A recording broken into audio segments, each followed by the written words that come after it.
Muito bom dia a todos. Primeiro agradecer ao Jornal de Negócios pela iniciativa, mas também pelo convite. É com muito prazer que estou aqui hoje. O Pedro Pinto, na intervenção inicial, dizia que o objetivo desta conferência também é colocar a transição energética no centro da agenda mediática. Eu diria que, felizmente, a transição energética tem estado no centro das políticas públicas e, na verdade, não é algo que tenhamos começado agora. E o facto de ser um processo continuado, constante, naquilo que é a matriz de políticas públicas em Portugal, apresenta, a meu ver, duas vantagens centrais. A primeira é que existe na nossa sociedade um amplo consenso com as políticas de transição energética, o que associado, eu diria, a alguma ousadia política, por exemplo, quando antecipámos o fecho das centrais a carvão e não recuámos em face do choque geopolítico que vivemos, nos assegura um quadro de políticas públicas estável e que nos permite caminhar para os objetivos que, em conjunto, enquanto sociedade, desenhamos. A segunda vantagem de não estarmos a começar agora no processo da transição energética é que, na verdade, estamos já a beneficiar desse processo que se encontra no nosso país bastante avançado. Foi por isso que pudemos atravessar este momento de crise, de instabilidade geopolítica com alguma serenidade, mitigando aquilo que podia ser o efeito da volatilidade nos mercados e assegurando estabilidade não só aos consumidores domésticos, mas também às nossas empresas. Isto resulta do facto de termos níveis de contratação a prazo bastante elevados no contexto europeu e também de termos já uma incorporação de renováveis que, mesmo em contexto de seca severa, como foi o ano passado, nos assegurou já 57% de renováveis na produção de eletricidade em Portugal.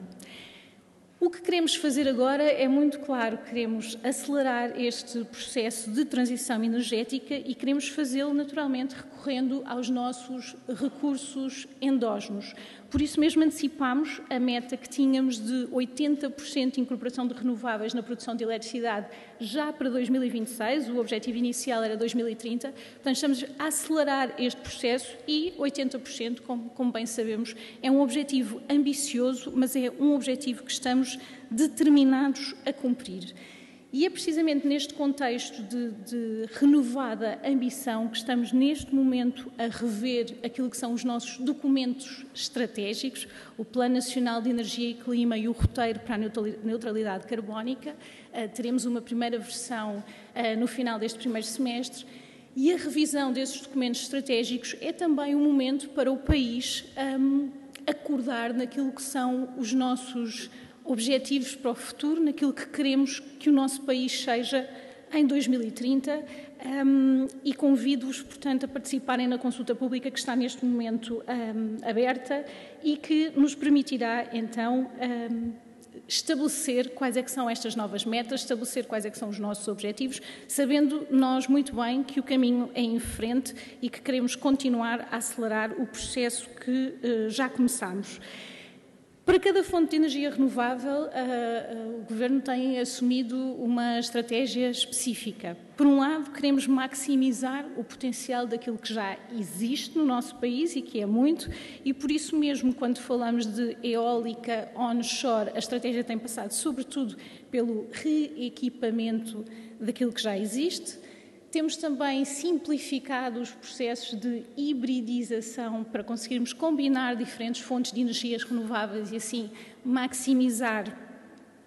a capacidade que já temos instalada. Na energia hídrica, sabemos que temos ainda um grande potencial, sobretudo ao nível da bombagem, e, portanto, é isso que estamos a fazer quanto à energia hídrica. Mas, além de maximizarmos o potencial do que já existe, estamos determinados em avançar, em capitalizar nos recursos onde ainda temos uma grande margem de crescimento. E aqui estou a referir-me à energia solar, onde o nosso grande objetivo tem sido a simplificação de procedimentos, de modo a que consigamos concretizar todo o potencial de investimentos que temos em curso, e o eólico offshore, que nos permitirá dar um salto de 10 gigawatts na nossa capacidade instalada e assim assegurar que rumamos a uma independência energética de que o país necessita, mas também que é catalisadora de crescimento no futuro. Claro que quando falamos de 80% de incorporação de renováveis, falamos de 20% que não são renováveis e, portanto, estas fontes continuarão connosco por mais alguns anos e fazem parte da estratégia do Governo e fazem parte do mix energético do nosso país, e é importante também termos isso em conta quando fazemos escolhas de políticas públicas. Tudo isto, esta estratégia de aposta nas fontes renováveis,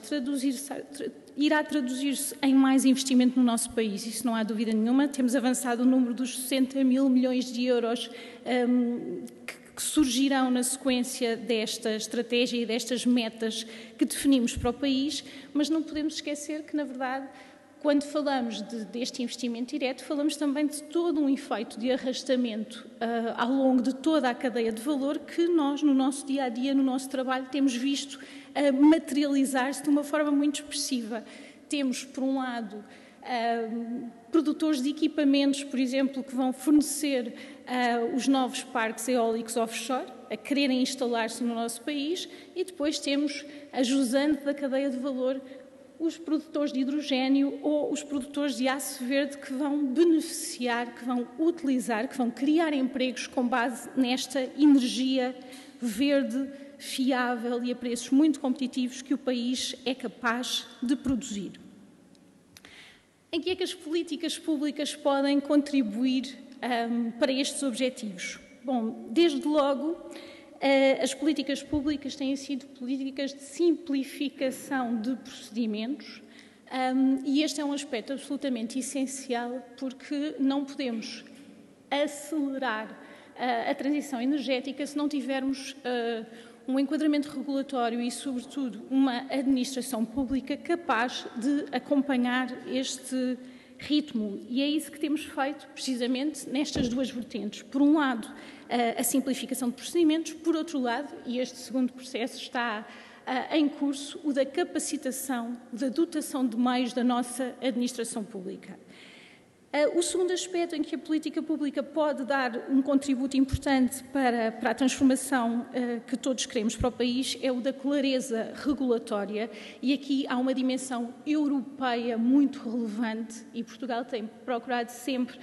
ter um papel ativo nestas discussões, porque é neste momento que esse enquadramento regulatório está a ser desenhado, é neste momento que ele está a ser aprovado e, na verdade, os seus efeitos perdurarão durante muitos anos e impactarão de uma forma muito expressiva aquilo que é a indústria que se localiza no nosso país, aquilo que são os empregos que se criam no nosso país. E, portanto, temos sempre acompanhado este processo de desenho regulatório em defesa daquilo que são os nossos interesses nacionais e daquilo que são os interesses europeus, naturalmente. O terceiro aspecto em que a política pública pode dar um contributo para este processo de transição energética é assegurar o envolvimento das comunidades. Não faremos uma transição energética se ela não for em prol das populações e, em particular, das comunidades que muitas vezes são impactadas diretamente por esse processo de transição. São muitos os exemplos que temos na nossa legislação e que temos procurado sempre assegurar que caminham passo a passo com aquilo que são os mecanismos de simplificação de procedimentos. Por exemplo, asseguramos agora que os municípios têm uma compensação, um prémio de 13.500 euros por megawatt por parques de energia renovável que sejam instalados nos seus territórios. Asseguramos também que, apesar da simplificação de procedimentos, sempre que o território ocupado num determinado município alcança os 2%, o município volta a ter uma palavra a dizer e pode decidir ou não o futuro de novas instalações naqueles territórios, e temos ainda mecanismos de partilha de energia com as populações locais, sempre que, por exemplo, temos um parque fotovoltaico instalado num determinado território, temos mecanismos de partilha dessa mesma eletricidade com as populações locais, e isso é muito importante para assegurarmos então que os benefícios da transição energética se materializam verdadeiramente em benefícios para todos e, desde logo, para as comunidades onde estes parques estão instalados. Portanto, simplificação e capacitação dos agentes, clareza regulatória, envolvimento das comunidades. O último ponto é, então, a utilização inteligente dos recursos de que dispomos. E aqui queria falar-vos do REPowerEU, dos novos fundos do PRR atribuídos aos diferentes países no contexto, precisamente, dos desafios da transição climática, da transição energética, os desafios geopolíticos que todos enfrentamos. E a nossa escolha, o documento está agora em consulta pública, abriu há poucos dias, portanto convido-vos a participarem nesse processo de consulta. O grande desafio foi precisamente assegurarmos que usávamos aqueles recursos de forma a catalisar a transição energética em curso e de forma a maximizar o potencial que esses recursos podem ter naquilo que é o efetivo crescimento económico do país. E, portanto, dividimos a utilização dos recursos do REPower em duas dimensões fundamentais. A primeira, a dos incentivos à descarbonização da procura, porque isto tem de ser um exercício integrado em que combinamos, por um lado, cada vez mais oferta de energia limpa, mas, por outro lado, também que asseguramos que a procura se adapta e se consegue adaptar e na verdade, fazer o melhor uso desta energia verde disponível. E, portanto, temos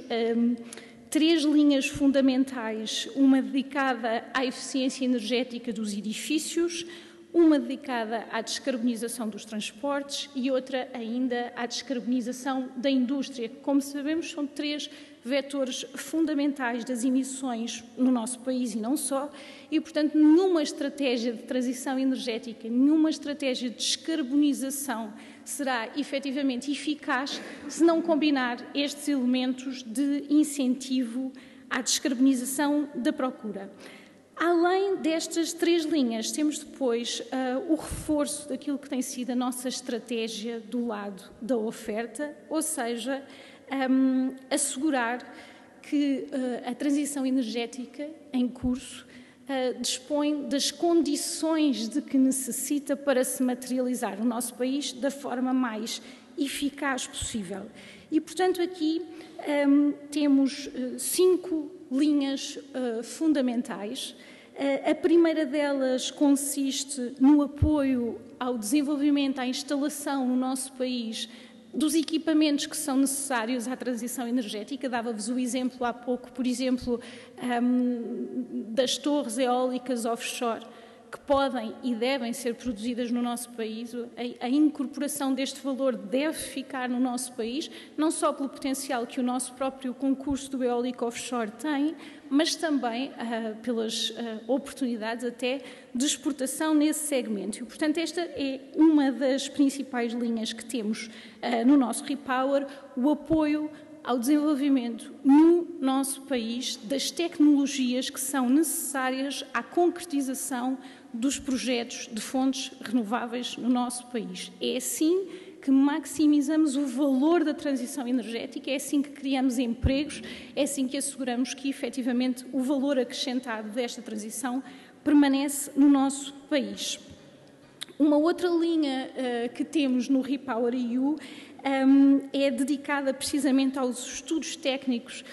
que são necessários para a concretização do eólico offshore, e aqui o que procuramos fazer com estes estudos técnicos é assegurar que o resultado dos leilões que vamos lançar e que vão iniciar-se já este ano resultam nos melhores preços para os nossos consumidores, resultam em leilões que efetivamente